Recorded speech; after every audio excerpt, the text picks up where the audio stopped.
문법부터 좀 간단하게 한번 얘기를 해볼게요. 이번 구평에서 나온 문법을 절대로 일반화할 수는 없습니다. 수능은 또 수능답게 또 다른 형식적 변화를 갖출 것 같아요. 근데 앞서 얘기한 것처럼 원리라는 건 뭐냐면 그 용어들의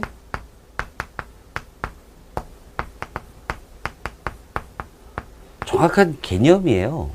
뭐 자동, 피동, 뭐 사동, 뭐 높임, 주체 높임, 뭐 이런 말들을 썼을 때, 이 말들이 정확하게 어떤 것을 의미한다라는 걸 알고 있어야 수능날 형식이 어떻게 됐든 문제를 풀 수 있습니다.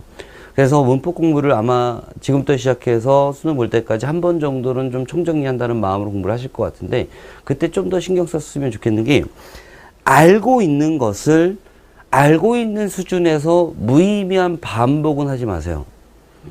그렇게 하지 마시고 아는 대로 써보시오 뭐 이런 시험 보는 거 아니잖아요. 다시 한번 총정리할 때 아주 사소한 것이라 하더라도, 그러니까 만약에 뭐 피동 이런 말이 나왔을 때 뭐 당하면 피동이지 뭐 이힐이기 뭐 이렇게는 안 하셨으면 좋겠어요. 자기가 가지고 있는 개념서의 피동의 의미를 정확하게 읽어보고 그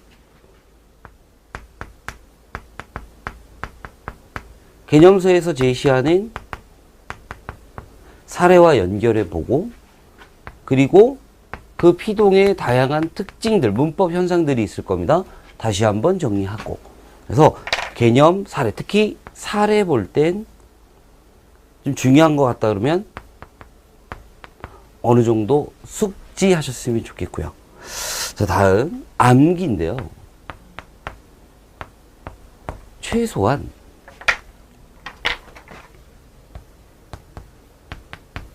조사, 어미,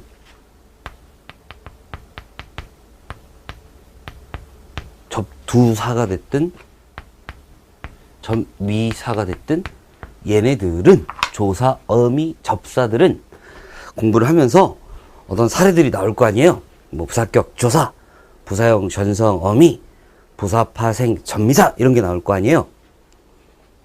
부사형 조사, 어미, 파생 전미사 뭐 이런 말들을 쓸 거예요. 그러면 제 말은 그 개념을 일단 정확하게 알고, 특히 얘네 셋 같은 경우에는 나오는 사례를 정확하게 암기해 놔서 적어도 문장 딱 보고 부사격 조사네, 부사형 전성음이네, 이거는 바로바로 나와야죠. 이런 걸 보기 위해서 알려줄 거라는 기대도 하지 마세요.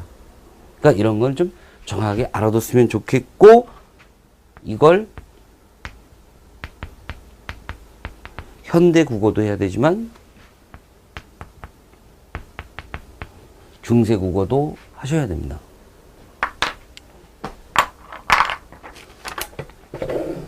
11번 문제 같은 경우에 디귿에서 이런 게 있죠. 니은입니다. 개와 살구를 결합하여 개살구.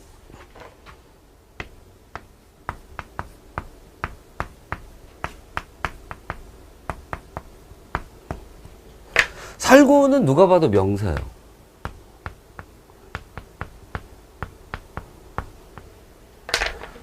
인간적으로 이 개를 멍멍이로 생각했다면 뭐 답이 당연히 안 나왔겠죠. 4번 고르면서 틀리셨겠죠. 근데 여기 뒤에 요거 이런 게 우리가 문법 공부에서 필요한 정말 기본적인 겁니다. 현란한 문법 현상은 잘 알고 있으면서 가끔 제가 질문을 던져요. 되게 막 복잡한 문법 현상을 막 알고 있는 어떤 학생들 뭔가 설명을 해줄 때 되게 건성으로 들어요. 그럼 그 학생들한테 아주 기본적인 내용들 물어보면 정말 뜻밖의 몰라요. 주체 높임 선어말 어미가 뭐 높이는 거니? 라고 물어보면 주어 이런 식으로 대답합니다. 아닐 수도 있잖아요. 무조건이진 않거든요. 행위의 주체를 높이는 게 주체 높임 선어말 어미인 거예요. 근데 그냥 주어 이렇게만 알고 있으면 안 된다는 거지. 이것도 마찬가지예요. 이걸 사용했다는 건 얘가 지금 의존하는 성격이 강한 의존 형태소라는 거예요. 꼭 형태소라는 말을 안 써도 됩니다. 아닌 경우는 있을 수 있어서 의존적인 거예요. 그러니까 자립해서 홀로 사용될 수 있는 명사일 수가 없어요. 그냥 접두사입니다. 얘가 일단 첫 번째 힌트였는데 좋습니다. 몰랐다 치죠. 그럼 남은 방법은 뭐냐? 이게 접두사라는 걸 그냥 알고 있었어야 돼요. 적어도 여러분들이 문법 공부를 한 번이라도 했다면 파생어 파트 얘기하면서 파생어 나오면서 접두사 얘기하면서 이 개 안 마주쳤을 리가 없어요. 개꿈. 나 오늘 개꿈 꿨어. 저런 개망나니. 꿈에 개가 나오면 개꿈인가요? 그건 개가 나오는 꿈일 거고요. 개꿈은 헛된 꿈. 여기서 개는 멍멍이가 아닌 거예요. 개와 같이 함부로 하는 망나니가 아닌 거예요. 그러니까 이때 개꿈, 이때 개망나니 할 때 개는 다 접두사입니다. 근데 이걸 머릿속에 없는 상태에서 어떻게 해요? 제가 수업 시간에 돌미역 얘기를 한번 해봤어요. 야, 돌미역은 미역이 이렇게 돌 바위 쪽에 있는 그 미역이 돌미역이지 그랬더니 맞대. 아닌 거예요. 약간 질이 떨어지는 약간 야생의 미역이 돌미역인 겁니다. 얘도 뭐야? 접두사예요. 그래서 제가 제발 좀 접두사 같은 거 외워라. 이거 현장 가면 무지하게 헷갈릴 거다. 맨손, 맨몸 할 때 맨.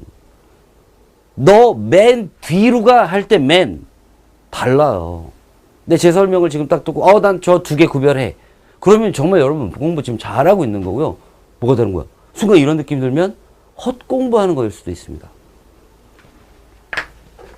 중세국어 문법에서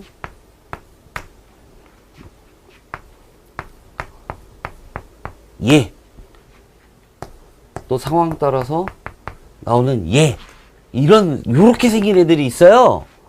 얘네들은 현대 국어에 없는 중세 국어에만 있는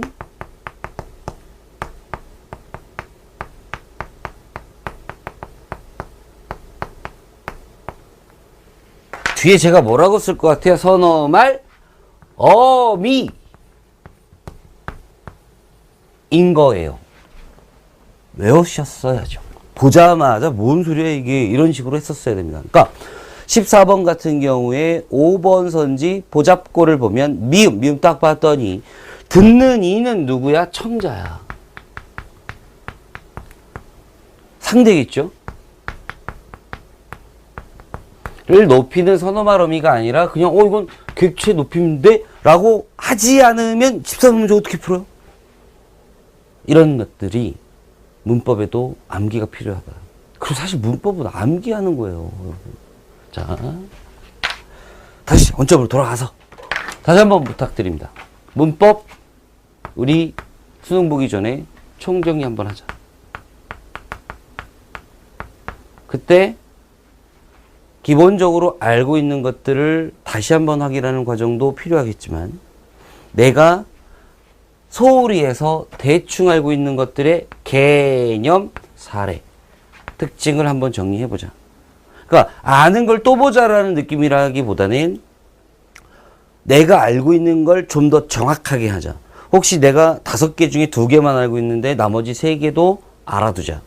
그러니까 공부를 할 때 기출분석을 몇 번 해보면 보기로 알려주는 게 있고 그냥 묻는 게 있습니다. 그냥 묻는 건 머릿속에 들어와야 돼요.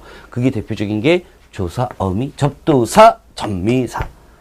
현대든 국어든 얘네들은 좀 외워놓으셨으면 좋겠다 말씀드리고요. 문법은 이 방향성 정도만 제시할 테니까 이렇게 해보세요.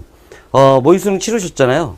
문법을 다 맞췄다 하더라도 최근 수능 한 3, 4년간 수능 문제, 문법 문제를 다시 한번 풀어보시면서 어디까지 알려주고 어디서부터 학생이 해야 되는 건지 한번 자기가 분석을 한번 해보세요.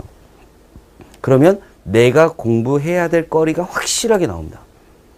그리고 나서 다시 한번 이런 식의 공부 과정을 거치셨으면 좋겠다. 자, 문법은 여기까지입니다.